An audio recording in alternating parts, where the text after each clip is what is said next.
What is going on, folks? CJ here. Doing a little bit of something different. I had an opportunity to get a sneak preview of the first episode of Lovecraft Country, which is coming to us from Misha Green and Jordan Peele. Obviously, you know Jordan Peele from Get Out and Us, and also the Twilight Zone TV series and Key and Peele. Misha Green, if you're not familiar with her, she's a writer. She's done shows like Underground. If you're not familiar with Underground, Underground was a show about really focused on, two slaves, one of them played by Journey Smollett, and I forgot the other actor. Um, but anyways, she's also did another show. She did a show on Sci-Fi Channel called Helix. So there's that. But anyways, I'm deviating off the point here. So, anyways, this show, Lovecraft Country. I just want to put this out here straight up. I am not much of what you would say somebody that's like deep into Lovecraft. What I know of H.P. Lovecraft is basic visual imagery and weirdness. Anytime somebody says Lovecraft, it's invokes weirdness and weird creatures and Cthulhu and things like that. So my knowledge of it is just on a basic surface level thing. So, there are things that I feel this show is going to probably end up doing that I'm gleaming off this first episode. It's going to deep dive into some deeper HP Lovecraft things that for somebody like me that's coming into this show fresh and only knows that this show is based off the book of the same name, Lovecraft Country, and also is heavy into HP Lovecraft, this is something that's great because I take this as something of a learning experience because, again, I only know certain things about it.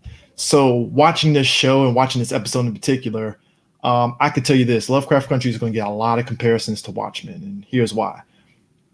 Watchmen was a show that already, it's a property that has a lot of weight to it because it's Watchmen. Zack Snyder did his movie on it and stuff. It's something that's had countless books. It's lauded as the greatest thing ever, even to the point that now DC Comics is integrating Watchmen into the DC universe world and the comics and such. But the thing about the show was that, when you heard about the Watchmen show, you were pretty much like, all right, we're getting a Watchmen show. Cool. What is it going to be? You saw some trailers for it, but you didn't know exactly what it was going to do because as with any TV show, there's a layer of what exactly is going to get me to really stick out and watch this show. What's going to capture my imagination? And the greatest thing about Watchmen is that the first episode, when they show the Black Wall Street thing in all it's just in the chaos that it was and how fucked up it was in the history of the United States and stuff, that was something that really immediately got people like, oh shit, Watchmen ain't pulling any punches. They really going for it and stuff. And they were off to the races from the first episode all the way down to the last episode. And it was great. It was solid. For now, it's only got one season. It's one and done, and that's great. The thing, and this is where the comparison to Watchmen for Lovecraft Country comes in. Much like Watchmen, Lovecraft Country also does things in its episode to keep you engaged. It builds up a mystery. It doesn't just throw expository stuff to you and stuff. You're talking about a world where you got characters as Atticus Black, who's played by Jonathan Majors, who, if you've seen him, he was in Defy Bloods that just recently dropped. You got Journey Smollett. She plays Letty Dandridge. Her name is Letitia, but they say Letty. She's friends with Atticus and stuff, as kids. And then you also got George Black, who's played by Courtney Vance. He's Atticus's uncle and stuff.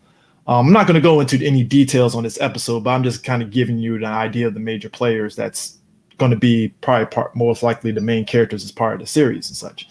But we're following along these characters and stuff in this first episode, and you get an idea of who they are, where they're coming from, what's driving them to become, to get together and such and go on this journey. And it's great. And the first episode sets the tone for those characters and also the world that they're in. This is the 1950s world. So much like Watchmen, didn't pull any punches on when they go into the past in terms of dealing with all the racism and everything else that encompassed that era and stuff. It's the same thing in this show. This takes place in 1950s, so Jim Crow era. So obviously these are people that are going to be dealing with a lot of racism. And again, the show pulls no punches on that. Top to bottom, it doesn't. And I think that's great for it. I think that's a breath of fresh air because, again, Watchmen first episode, Black Wall Street, you're seeing all this chaos happen. And it was amazing seeing people, white people especially, didn't know what the fuck to make of it. So it's the same thing with this show. They don't pull any punches, and it's done in a way that it is not sanitizing. And it's actually relevant to even today's world. And I'll just leave it at that. But past those things, the visuals of this show is great. Again, capturing that 1950s, that time period and stuff, everything, the imagery, the clothing, the mannerisms of everybody talking, it top to bottom great. And past that, when you get to the whimsical H.P. Lovecraft moments and stuff, again, not going to spoil it and stuff, it's great. It works. It somehow combines the wackiness visuals of that H.P. Lovecraft stuff that we've seen in different media, and is able to meld it into this 1950s world in a very whimsical way. And it reminds me of the pulp comics from back in the 40s and 50s that we got, and even like the John Carter of Mars kind of thing and stuff. And it reminds me of that in a way, this show. And I think that's what made that episode kind of capture and get me involved, because if you're going to do something dealing with Lovecraft, you got to go wild with it and do it in a way that's going to get people watching it. So I think that's those things that I'm just saying now, those are the things that's going to really get people involved and engaged in watching it and stuff. So I'm not going to go anywhere past that. I just wanted to put it out there. Show drops August 16th next month. So it's a month from now. It's going to be great.